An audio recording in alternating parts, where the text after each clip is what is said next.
આણંદ જિલ્લાના બોરસદ તાલુકાના ખેડાસાર સાના રામપુર ગામે કમોસમી વરસાદના પગલે ઘર પર આવેલું મોટું વડનું વૃક્ષ ધરાશાય થયું હતું। વૃક્ષના વજન હેઠળ ઘરના પતરા અને મોપ તૂટી ગયા હતા અને દિવાલોમાં ભારે નુકસાન થયું હતું। અચાનક જ થયેલી આ ઘટનાને લઈ ગામમાં અફરાતફરી મચી ગઈ હતી અને મોટી સંખ્યામાં ગ્રામજનો ઘટના સ્થળે ભેગા થઈ ગયા હતા। વરસાદ સાથે વાતાવરણમાં પલટો આવ્યો હતો તેમજ ઘટના માટે જવાબદાર હોવાનું માનવામાં આવી રહ્યું છે। સદનસીબે કોઈ જાનહાનિ થઈ નથી, પરંતુ અંદાજે રૂપિયા 1 લાખ જેટલું આર્થિક નુકસાન થયું હોવાની સ્થાનિક ગ્રામજનોએ જણાવ્યું હતું। ઘટના સમયે ઘરમાં રહેલું ઘરવખરી અને સામાન પણ નુકસાનગ્રસ્ત બન્યું હતું। ત્યારે અત્યારે હાલની સ્થિતિ તંત્ર દ્વારા ઘટનાને લઈ ગંભીરતાથી જરૂરી પગલાં લેવામાં આવી રહ્યા છે।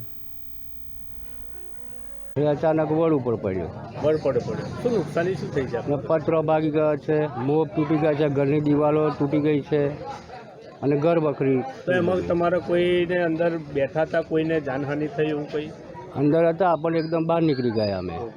મને જાણવા મળ્યું કે મારા ખેડાસા ગામના રામપુરાની અંદર એક વડ છે, વડને ભાગોર ઉપર તે ઘર ઉપર પડેલો હોવાથી હું જોવા માટે અહીંયા આગળ નિરીક્ષણ કરવા માટે આવેલો। એટલે મેં જોયું અશોકભાઈ રજીભાઈ સોલંકીના ઘર ઉપર પડેલું હોવાથી તેમને ઘણું નુકસાન, અંદાજિત લગભગ 1 લાખ 2 લાખ રૂપિયાનું નુકસાન હોવાની અંદાજ ઘરનું છે। એટલે મતલબ કે નુકસાન શું શું થયું છે એવું કેમ?